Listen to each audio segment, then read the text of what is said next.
So this is my first attempt at making fresh pasta, and I have to say it ended up being a lot easier than I anticipated. So making pasta from scratch is really more about a feeling rather than measurements. Depending on the humidity, the flour, the size of the eggs, you may need to use more or less flour going along. So getting a feel for the dough is essential. So to start off, you're going to have a mound of flour. You're going to make a little well in the middle of it in order to place the cracked eggs.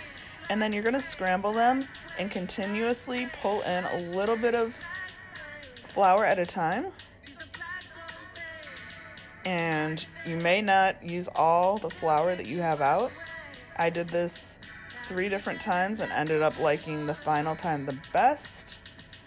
It was the exact right consistency. So once it comes a mixture that you can't really mix with a fork anymore, that's when you want to start using the bench scraper to fold it over on top of itself until it forms a shaggy dough, at which point you can start using your hands. You can use your hands instead of the bench scraper, but it will just be a lot messier before it gets to the shaggy dough consistency.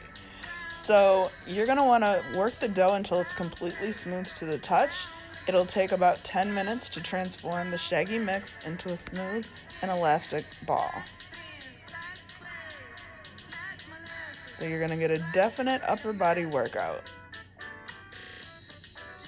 Once it gets to a smooth consistency, like a soft Play-Doh, that's when you're going to wrap it and let it rest for at least 30 minutes.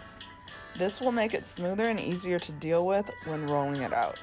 So you want to make sure that you dust your work surface with flour, cut the dough in half, and roll it out. You're going to want to fold it onto itself a few times, just to make sure the dough is a more consistent shape before you cut it into your pasta shapes.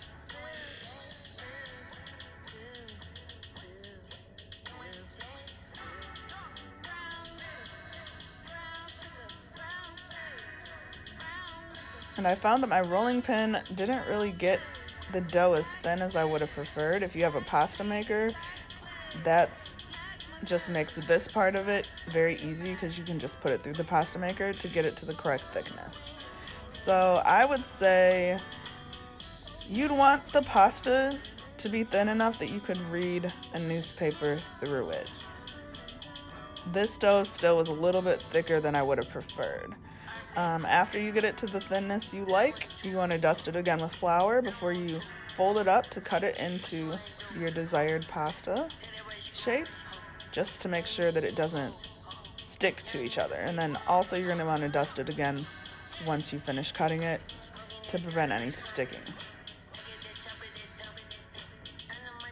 And fresh pasta also freezes well. If you're cooking fresh pasta, all you have to do is add about 30 seconds to a minute to the cook time. And you want to make sure that you salt the water generously as it comes to a boil. The pasta water should be salted to taste like the ocean. The seasoning will give the pasta a great flavor boost. So in order to test for doneness, fresh pasta will rise to the surface when it's ready. It should be chewy and have a uniform color throughout. So depending on the thickness of the noodles, it should only take about 1 to 3 minutes. So it takes a lot less time to boil than store-bought pasta.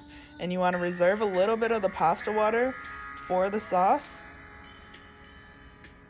It adds seasoning and body, and the starchy water also helps glue the pasta and the sauce together and will help thicken up any sauces that you make. First pasta I made was with fresh asparagus and Parmesan cheese, garlic and onion.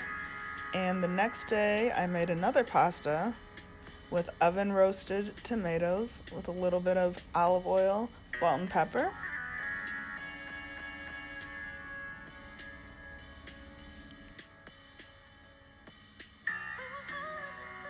And to that I added fresh Parmesan cheese and Asiago cheese with fresh parsley. Both of these were delicious. Leave a comment below which one you prefer, the asparagus pasta or the roasted tomato pasta. I hope you guys like this video, and I will see you in my next one. Thanks for watching.